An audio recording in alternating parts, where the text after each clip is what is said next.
Hola, buenos días. ¿Empezamos?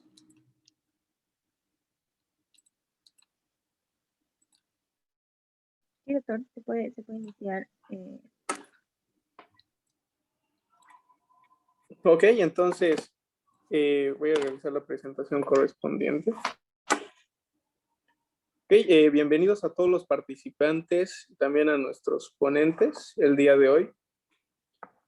Y queremos hacerles llegar nuestros respectivos saludos del comité organizador, ¿no? El tema que se va a tratar el día de hoy vendría a ser la importancia de la investigación científica en el siglo XXI, ¿no? Un tema de mucha importancia para nuestro primer curso de introducción al mundo de la investigación aplicada a ciencias de la salud.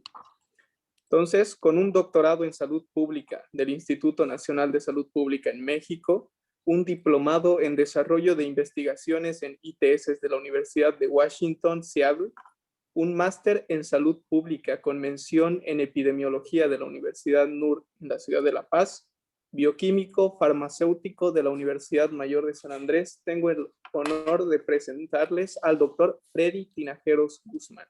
Doctor, tiene la palabra. Muchas gracias. Buenos días a todos. Agradezco una vez más por la invitación. Pues en esta oportunidad lo que voy a compartir es la importancia de la investigación científica en el siglo XXI.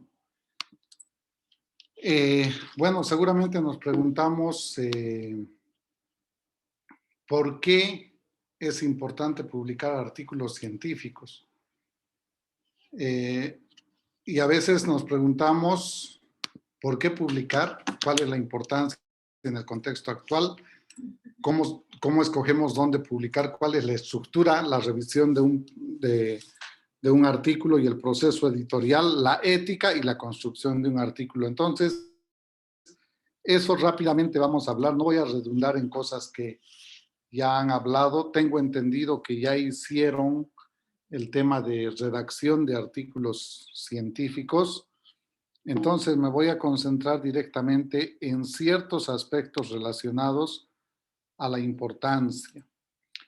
El epílogo de una investigación precisamente es mostrar los resultados. Es decir, después de una ardua investigación, tenemos dos caminos. Un camino es que lo guardemos en la biblioteca, los resultados, y esté como una tesis. Por ejemplo, han visto ustedes que se hacen tesis de licenciatura, tesis de maestrías, tesis de doctorado, y lo guardamos en la biblioteca y dice a mis padres, a mis tutores, etcétera, un bonito recuerdo, y lo dejamos ahí en el olvido porque nadie conoce esos resultados, o prácticamente muy pocas personas conocen. Entonces, uno de los problemas en los que nos enfrentamos es precisamente cómo dar a conocer los resultados, cómo hacer una redacción científica. Y en ese sentido, hay que establecer las diferencias que tiene la redacción científica con la redacción literaria. La redacción científica comunica un resultado y tiene un propósito, y ese propósito es informar el resultado de una investigación. A diferencia de la redacción literaria, que es una redacción que entretiene, que divierte, que educa, que entristece.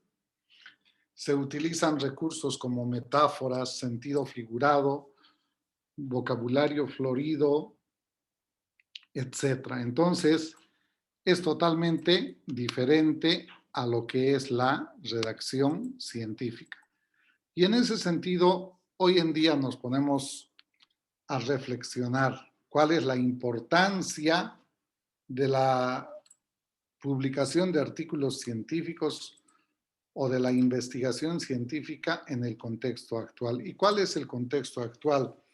Para nadie es novedoso que estamos atravesando la pandemia del siglo, la pandemia del COVID-19, y los resultados de las investigaciones en la pandemia son muy dinámicos.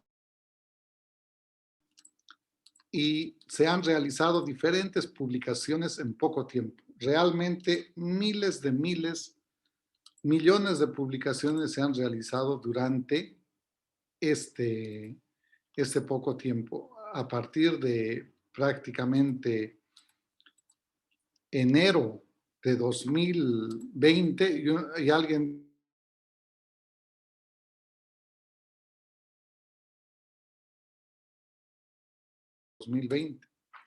pero si ustedes se refieren a Wuhan, en Wuhan en enero, creo que el 30 de enero ya tuvieron publicaciones. Y eso vamos a explicar más adelante. Entonces, es importante dar a conocer los hallazgos en el objetivo de encontrar medicamentos que puedan contribuir a reducir la mortalidad respecto al COVID-19. Y también existe la necesidad de conocer los hallazgos de los estudios con premura para encontrar algún beneficio rápido para atenuar el impacto de la enfermedad del COVID-19. No me gusta decir de la COVID-19, pero en realidad es la enfermedad de COVID-19. Entonces, nos preguntamos cómo se publicó en el año 2020. La acelerada expansión del coronavirus impulsó iniciativas para generar una producción de conocimiento sin precedentes, encauzada a detener la pandemia lo antes posible.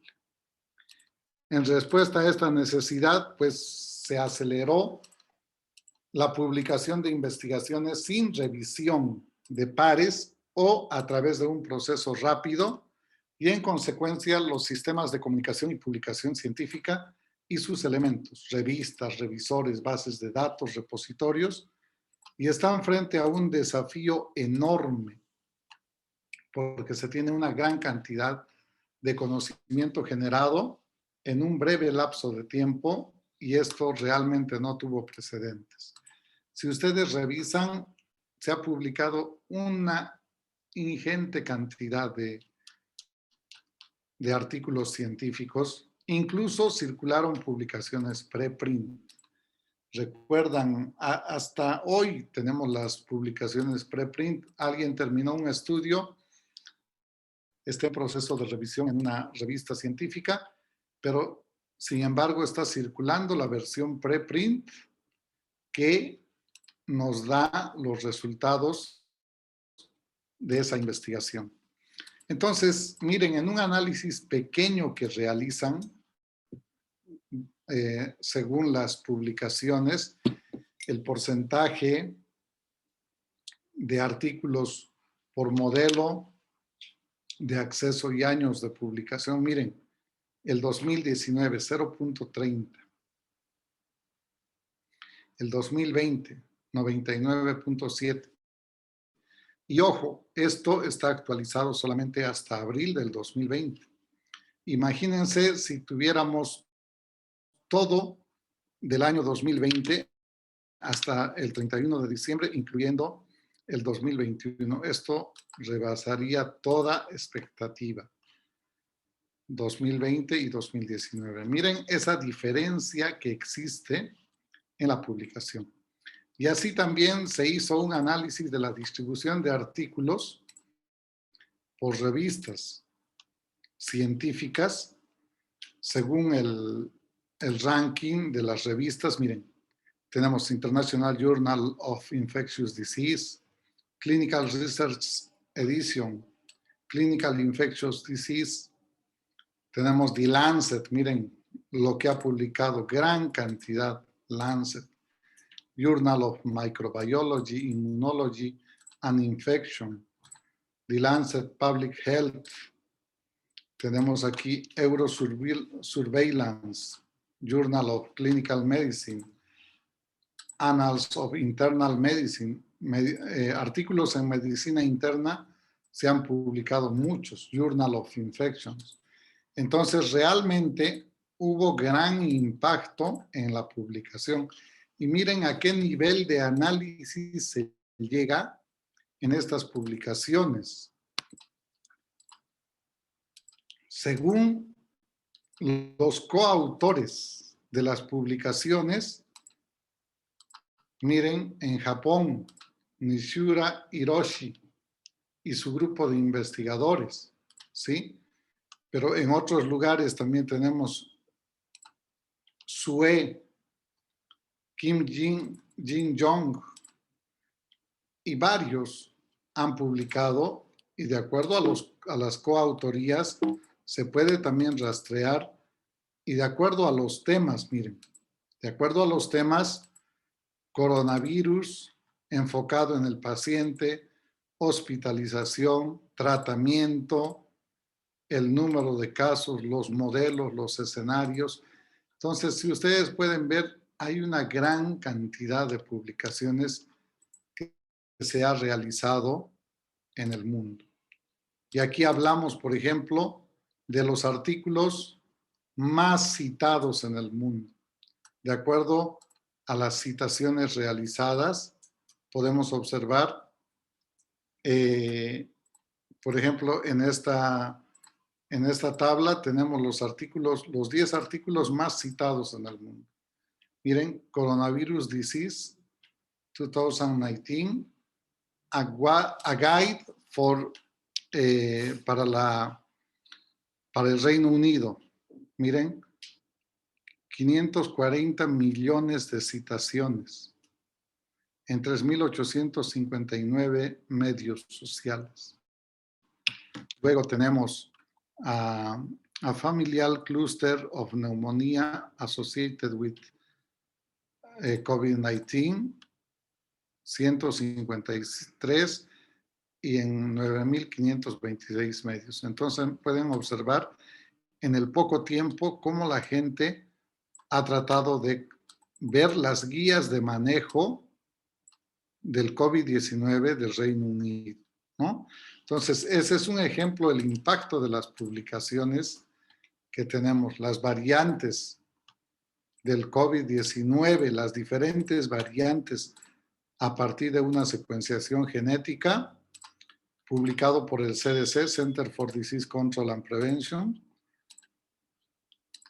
Otras publicaciones, miren, por ejemplo, la eficacia de las vacunas. No estamos hablando de la eficacia de las vacunas que se realizó hace 5 años, hace 10 años, sino lo último. Esta publicación es de febrero del 2021, donde el CDC hace un análisis de la eficacia y miren, Pfizer y BioNTech 95%, Moderna 94%, Sputnik 92%, Novavax 90 o menos de 90%.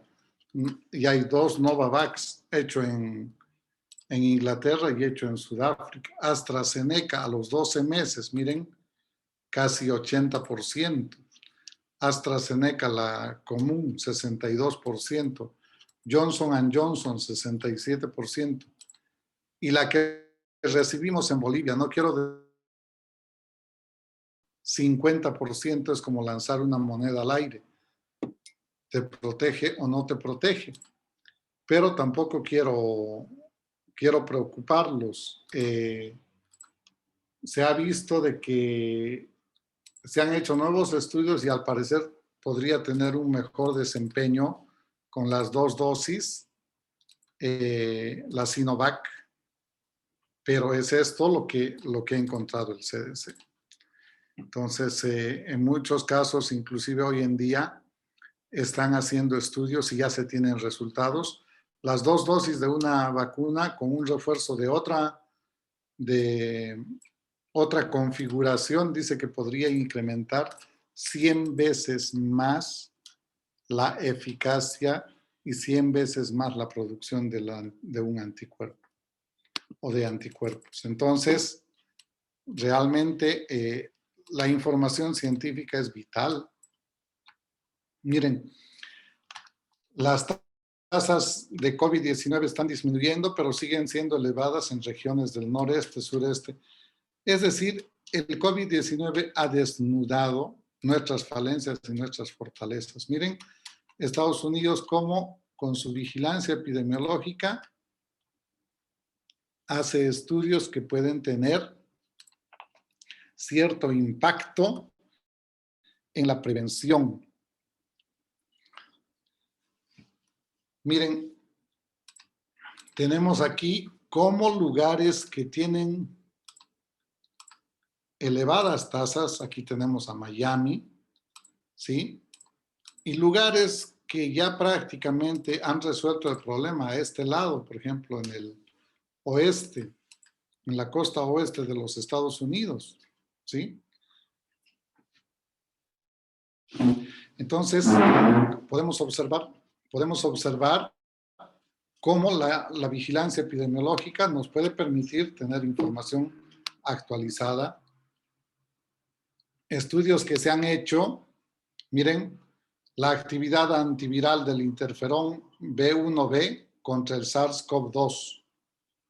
Miren las diferencias, ¿sí? El tratamiento en grupo y el control. Mire, el control tiene poca efectividad y el tratamiento con interferón podría tener alguna actividad y estadísticamente significativa, con una diferencia de 7 días a 12 días estadísticamente significativa en la negativización o en la recuperación, ¿sí? Aquí también podemos observar la actividad del interferón B1. Miren esa diferencia estadísticamente significativa. Y esto podría tener un mayor impacto asociado, por ejemplo, a lopinavir y ritonavir. Lopinavir y ritonavir y otro antiviral. Miren. Entonces, se han hecho una ingente cantidad de estudios. La dexametasona en el estudio Recovery Trial, bajas dosis de dexametasona reducen la mortalidad por COVID-19. Entonces, podemos observar cómo se redujo la mortalidad haciendo un uso adecuado. Pero, ojo, haciendo uso adecuado de la dexametasona. Tampoco es útil cuando se inicia temprano. Entonces, todo eso, toda esa información lo sabemos gracias a los estudios clínicos aleatorizados. La hidroxicloroquina no previene el COVID-19. ¿Recuerdan? En los inicios decían que previene el COVID-19. Miren, aquí pacientes con hidroxicloroquina y pacientes con placebo, el p-value, el valor de P es 0.35. No es estadísticamente significativo. Eso significa que entre este grupo y este grupo no existen diferencias. Es decir, es como tomar nada, tomar hidroxicloroquina. El tenofovir disoproxil fumarato con entricitabina previene el SARS-CoV-2. Miren, esa es la pregunta del millón. Y eso estuvimos tratando. En realidad hemos intentado hacer 6 ensayos clínicos en Bolivia y luego voy a comentar. Miren, este estudio están haciendo en Río de Janeiro y en Buenos Aires. Tenofovir disoproxil fumarato asociado a emtricitabina. Miren, la hospitalización 10%. ¿En quiénes? En quienes han sido hospitalizados, en quienes han sido diagnosticados. Pero miren, en quienes están tomando y en terapia intensiva, 0, y la mortalidad 0. ¿En quiénes? En los que toman tenofovir disoproxil fumarato y emtricitabina. Entonces, no va a evitar que desarrollen o que se infecten, no va a evitar que se hospitalicen, pero sí va a evitar que ingresen a terapia intensiva y va a evitar que mueran. Aparentemente, ¿sí? Aún hay que profundizar estos estudios, pero al parecer es alentador. Y lo que nos llama la atención en Bolivia es que las personas con VIH son las que han tenido menos impacto letal o severo con el COVID-19. Entonces, eso habrá que revisar. Esto se publicó en junio, el 26 del 2020. Entonces nos preguntamos, ¿por qué publicar?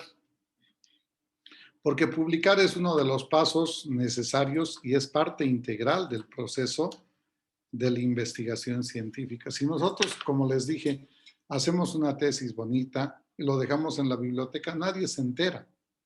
Queda guardado ahí y seguramente sus padres lo leen y dicen a mis padres, a mis hermanos, pero queda archivado ahí. Entonces lo que tenemos que hacer es trascender y para trascender tenemos que publicar y mejor si publicamos en inglés porque llega a todo el mundo. Nadie se va a dar la tarea, qué sé yo, en Japón o en Estados Unidos de ver una publicación en español y de traducirla al inglés. Nosotros en Bolivia sí nos damos el trabajo de traducir porque nos interesa. Y lo que siempre les pregunto a muchos, y yo les hago la siguiente pregunta a ustedes.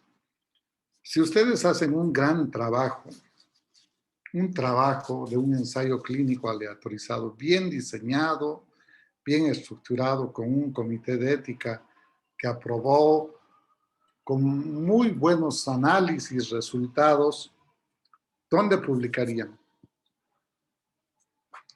En la revista, qué sé yo,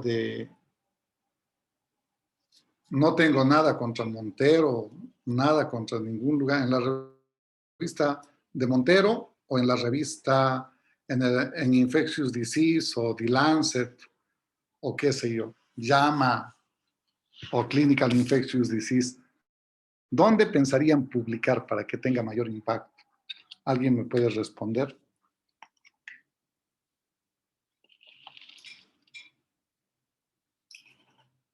Cuando empecé creo que había 26 participantes, ahora no veo. Lo ideal sería publicar en revistas indexadas, doctor, donde se puede, donde una publicación tiene mayor alcance y tiene una revisión más estricta. Ok, indexadas y mejor si es en inglés para que tenga mayor impacto, ¿sí? Entonces, esa es la pregunta que nos hacemos. Cuando queremos redactar un artículo, queremos publicar en inglés, pero cuando queremos leer, queremos que todo esté en español. Entonces, ese es el desafío precisamente.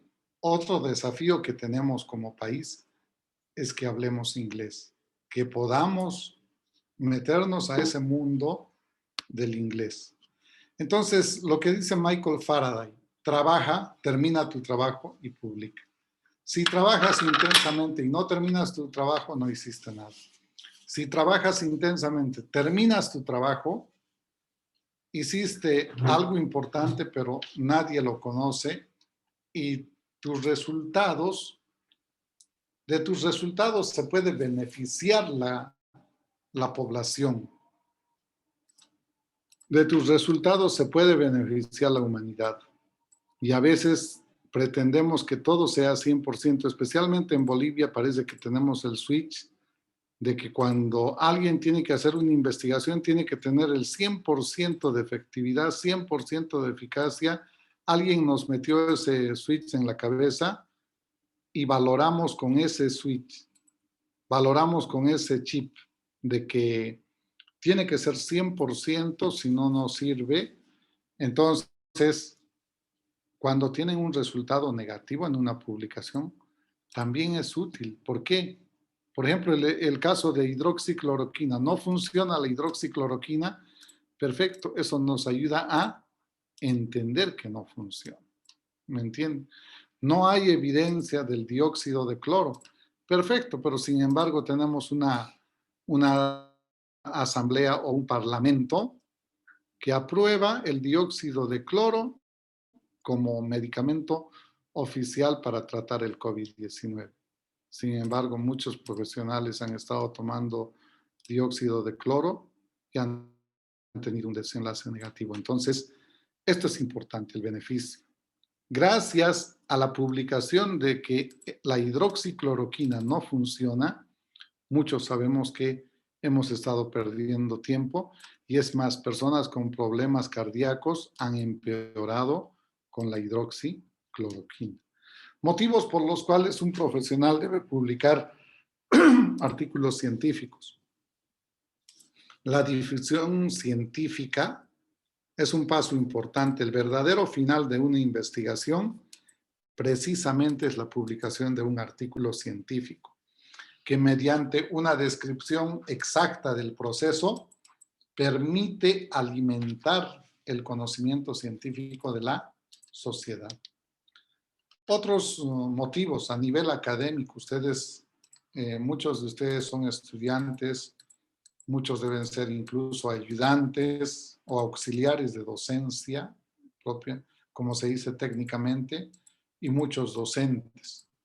Y el nivel académico de las instituciones y de los investigadores que publican este material es reconocido sin ninguna objeción, tal como dijo su compañero, porque es publicado en una revista indexada, revisada por pares, y los pares son expertos en el tema, no son políticos.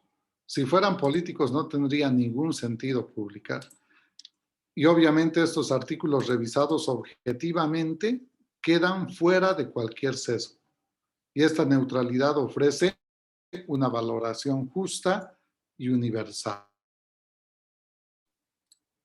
¿Por qué publicar? Si un investigador realiza publicaciones, entonces se da a conocer sus artículos, son mencionados y motiva a nuevas investigaciones en otros científicos.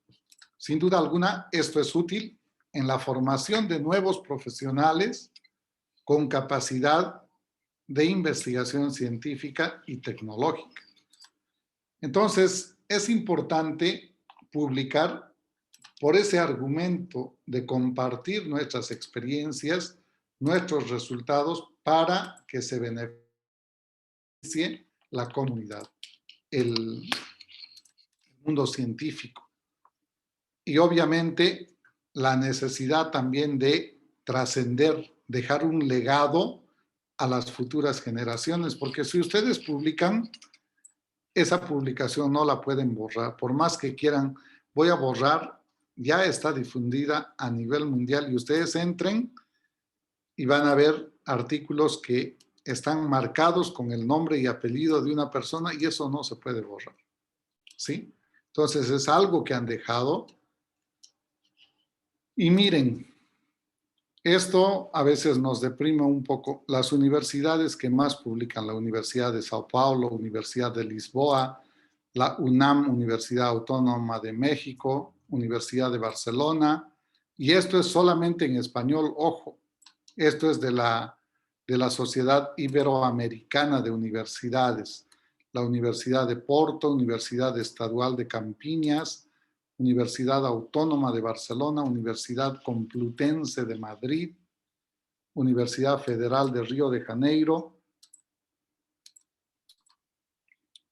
Río Grande del Sur, Universidad de Valencia, Universidad de Minas Gerais, Universidad de Granada, Autónoma de Madrid, la Politécnica de Cataluña y la Universidad del País Vasco. No estamos mencionados en estas primeras 17, pero me di a la tarea de revisar las primeras 2.700 y creo que en ese orden aparecemos. Entonces, realmente es una preocupación. Y quiero comentar esto con mucho respeto, pero esta es una realidad. Justo el día viernes estuvimos en una reunión de comités de ética a nivel nacional con la OPS y realmente esto es verdad. Yo pensé que era el único que tenía ese pensamiento y dije, o seré muy negativo y pienso que no nos quieren apoyar en investigación. Y comenté eso y me dijeron, sí, eso es verdad.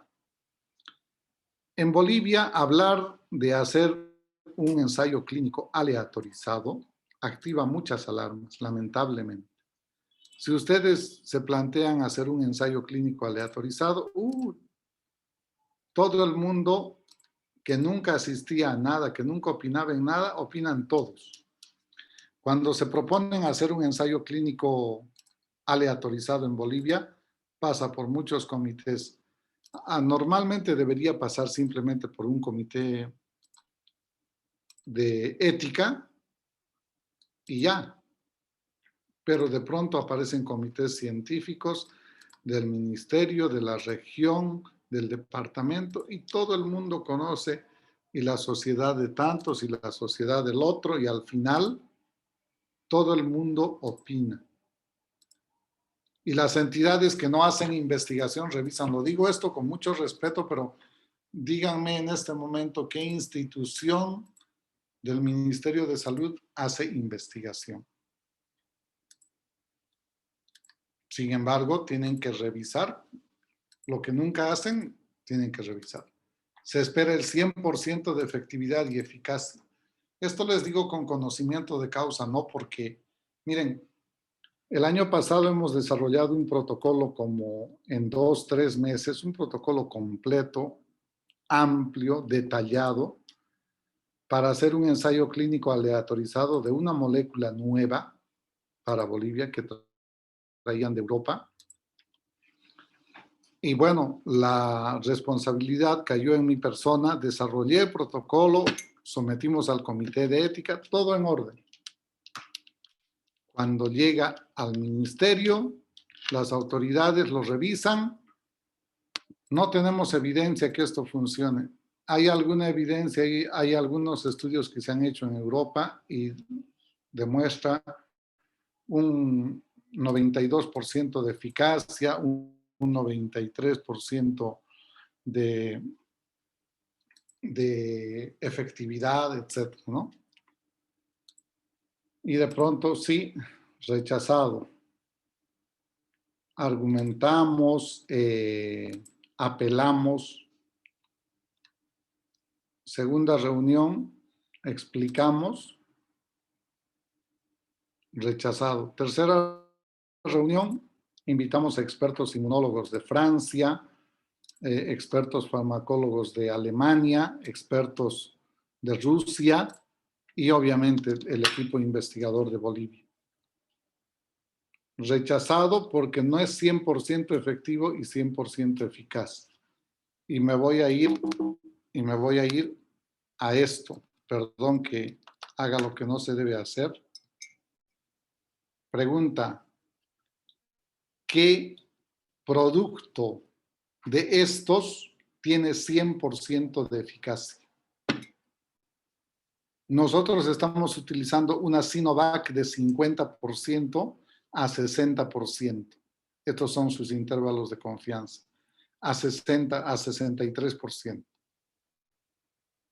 Entonces, a veces en nuestro país, somos más papistas que el Papa y queremos que haya un 100% de efectividad y 100% de eficacia.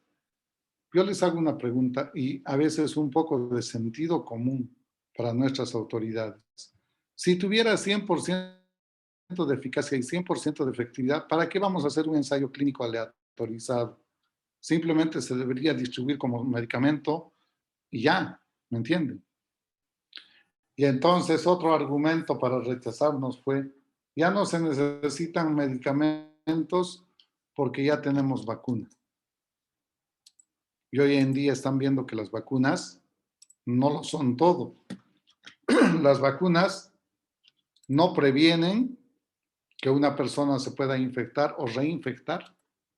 Las vacunas no van a dar solución a todo, pero podríamos mejorar la respuesta si tenemos un adyuvante, un agente estimulante de la respuesta inmune, más vacuna.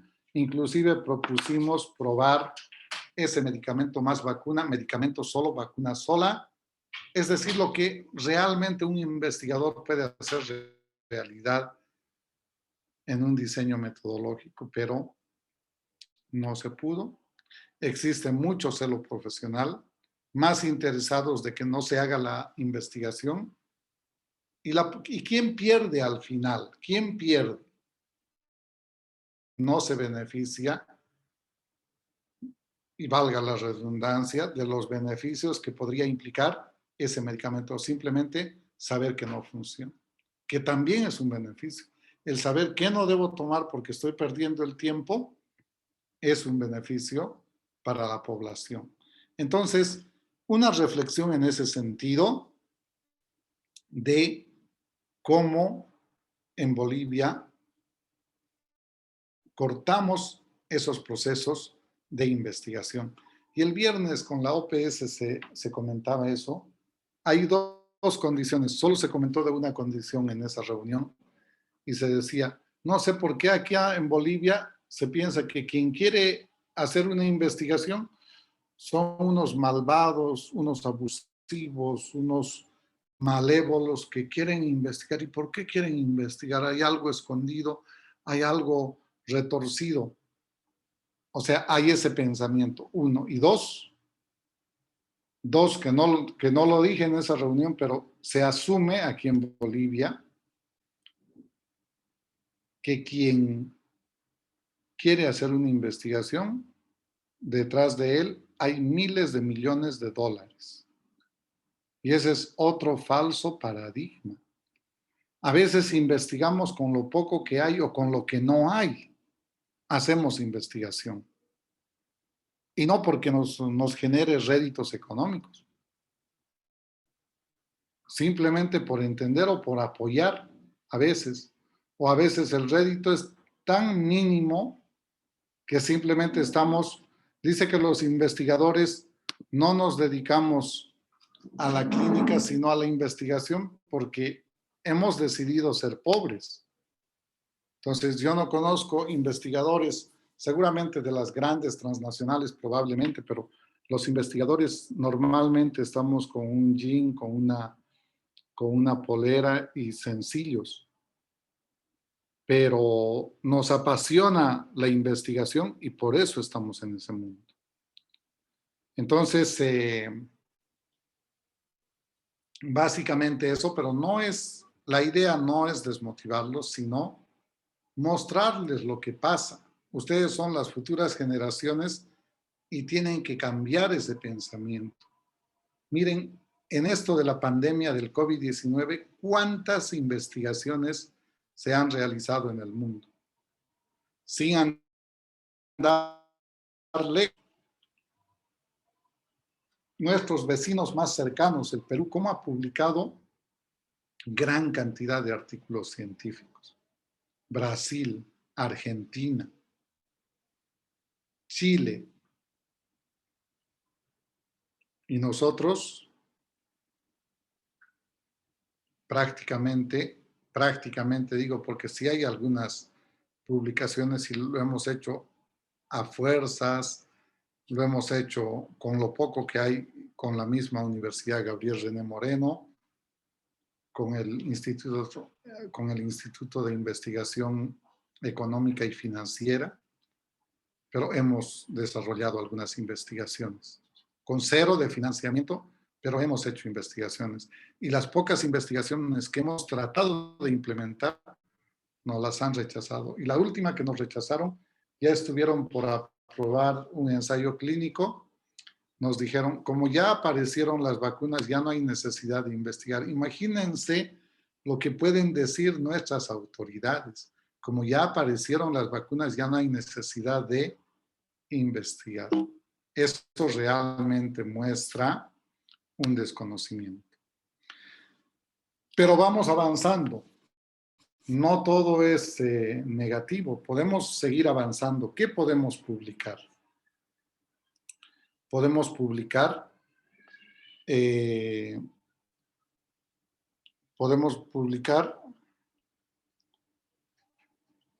resultados o métodos nuevos u originales. Y en ese sentido, revisiones de algún tema en particular. También la revisión es importante. Todo lo que les presenté anteriormente, las publicaciones, donde se publicaron, miren, a veces uno dice, es que no tengo material que publicar.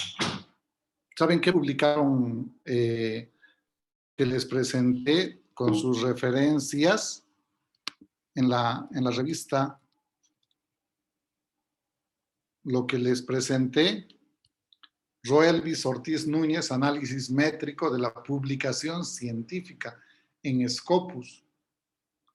Estos simplemente revisaron la información en las bases de datos o en las bibliotecas y publicaron.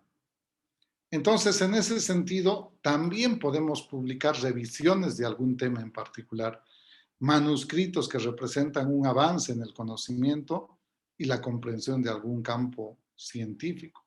Aquí en Bolivia, por ejemplo, estamos haciendo un artículo de revisión sistemática del Chagas, los últimos 30 años, qué ha pasado con el Chagas. Y así podemos trabajar diferentes temas. No es que faltan temas para publicar, nos sobran temas para publicar. ¿Qué no publicar? También es importante saber qué no publicar. No publicar reportes que no tengan interés científico. Y esto, ¿qué implica? Trabajos desactualizados. Y esto de desactualizar, la presentación mía es la publicación científica en el siglo XXI. Y el siglo XXI, y en este contexto actual de la pandemia del COVID-19, nos está demostrando que lo que menos debemos hacer es desactualizarnos. Si tenemos un artículo científico, hay que publicarlo ya. No podemos dejar para que nos lo revisen, nos los aprueben, nos los recontra revisen, porque cuando tengamos que publicar, ese artículo va a estar desactualizado y descontextualizado. Imagínense si estuvimos haciendo sobre hidroxicloroquina. Ya se sabe que no funciona y otra publicación más indicando que no funciona, probablemente no va a tener gran impacto como publicar a tiempo. También no se debe publicar conclusiones incorrectas o inaceptables. En otras palabras, se necesita tener un buen manuscrito para presentar las contribuciones a la comunidad científica. El proceso, obviamente el proceso es largo, porque los editores y revisores son el recurso más valioso de una revista. Los revisores son expertos en el tema, es decir, a nadie lo invitan a revisar un artículo porque es el, qué sé yo, el rector, porque es el ministro de salud, porque es una autoridad, el hermano del presidente, no. Es un experto en el tema y es solo experto en ese tema, qué sé yo, en Chagas, en VIH, pero el de VIH no es experto para todas las enfermedades, solo en VIH. Son científicos activos en su campo respectivo y muchas veces líderes de él. No son profesionales de las publicaciones. Los editores en muchos casos reciben una remuneración, pero los revisores nunca. Y se van a dar cuenta que cuando ustedes empiecen a publicar, les van a llegar artículos científicos para que ustedes revisen. ¿Sí? Cuando por primera vez publiqué en sífilis, ya empezaron en el campo donde me desenvuelvo, empezaron a llegarme artículos en sífilis. En VIH y empezaron a llegar en VIH. Entonces, lo van reconociendo a cada uno de acuerdo al campo en el que se desempeña y de acuerdo a su expertise. Entonces, cada manuscrito les implica un tiempo valioso. Si ustedes van a comentar, no van a comentar con el hígado, sino comentan metodológicamente qué problemas ven, qué dificultades o qué es lo que no se entiende o qué es lo que está poco claro en la publicación. Y en ese sentido, en el proceso de redacción científica, es importante tener claro. La claridad es importante. ¿Por qué? Porque debemos tener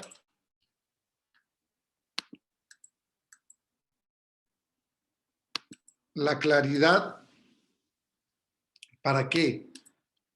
¿De qué es un artículo científico? 2, ¿cómo se organiza? Y 3, ¿cuáles son las reglas? Y con esto voy a terminar. Y 4, ¿cuál es la estructura? Entonces, si ustedes tienen esa claridad de estos 4 puntos, obviamente están listos para publicar artículos científicos. ¿Qué es un artículo científico? A veces yo me doy cuenta porque soy profesor, estoy siempre no solo con estudiantes de pregrado, sino estoy con profesionales de posgrado en maestrías o en doctorados, y lo que nos cuesta a nosotros como bolivianos es cumplir las reglas. No nos gusta cumplir las reglas. Uno dice, hagan un abstract de 500 palabras y le empiezan a discutir, no 500 palabras, ¿por qué no 520? Mejor 600, mejor 10 páginas, 20 páginas. Nos gusta hablar mucho. Y lamentablemente sí existen reglas estrictas en lo que es la publicación científica. ¿Cómo se organiza? Hay una definición de la organización, hay reglas y hay una estructura marcada.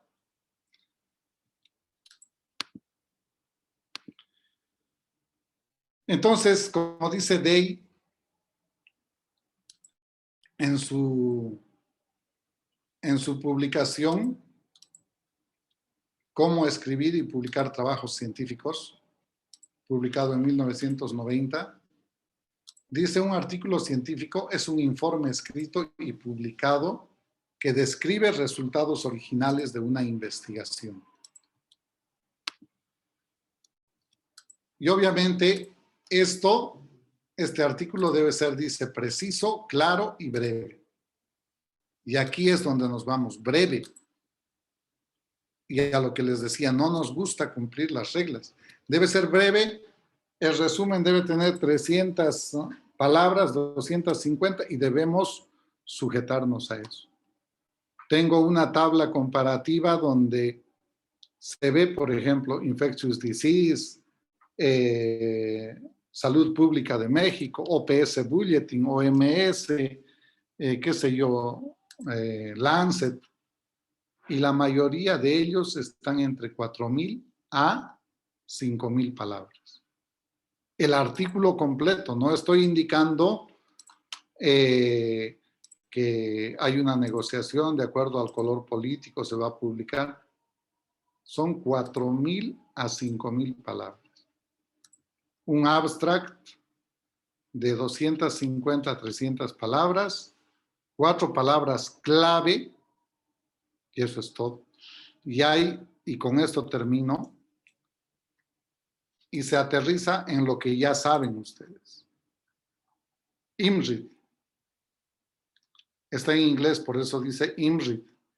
Introduction, Methods, Results and Discussion. ¿Por qué? El problema. ¿Cómo fue estudiado los métodos? Resultados, ¿qué, cuáles fueron encontrados y para qué? Entonces, el IMRID o IMRAD, perdón, esto es IMRID en español, Introducción, Métodos, Resultados y Discusión, y en inglés es IMRAD, pero la mayoría maneja ese formato. Y ahora sí, con esto termino. Antes que se apague mi computadora, como ven, no tengo batería. La pregunta del millón: ¿por dónde empiezo la redacción de mi artículo científico? Y esta es la pregunta del millón.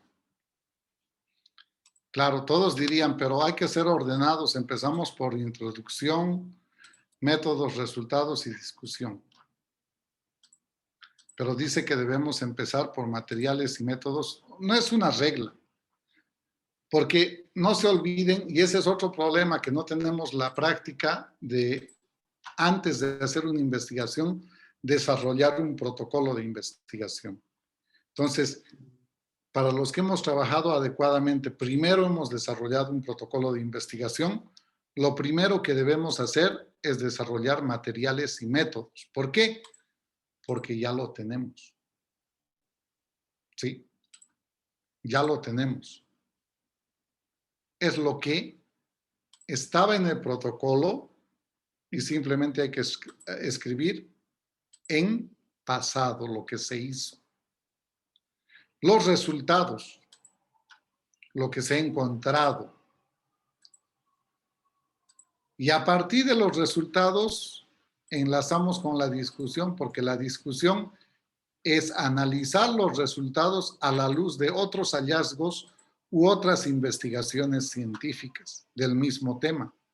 Digo, hemos encontrado un 6.2% de mortalidad del COVID-19, a diferencia de Chile de 1.2%. Y empezamos a plantear por qué hay esas diferencias. ¿Sí? Y dice que lo último que se escribe es la introducción. ¿Por qué? Porque a veces empezamos con una introducción muy amplia y luego nuestros resultados y nuestra discusión va por otro lado. Y al final nuestra introducción queda descontextualizada de el resultado y discusión fundamental. Quizás si empezamos por introducción, empezamos a hablar del COVID-19, la mortalidad en forma muy general, pero cuando aterrizamos en los resultados vemos unas brechas enormes, planteamos la discusión y nuestra introducción queda descontextualizada. Entonces, ya conociendo estos resultados y conociendo esta discusión, podemos elaborar de mejor manera la introducción. Y finalmente es obligatorio un resumen que se va a colocar antes y colocar el título adecuado a todo este artículo, tomando en cuenta cuáles son los resultados que tuvimos. Un título atractivo que llame la atención del lector, pero que no indique todos los resultados, ¿sí? Para que la gente esté motivada a leer. Entonces, básicamente eso, espero que se haya entendido y los motive a entrar en este mundo de la investigación científica y la publicación. Muchas gracias.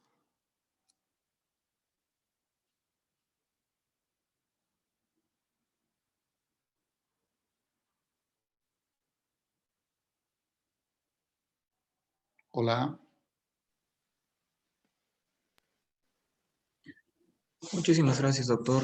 Está muy interesante la ponencia, realmente, bastante informativa, bastante explicativa y incluso inspiradora, ¿no? Para poder cambiar la situación, la realidad de nuestro país en el tema de investigación.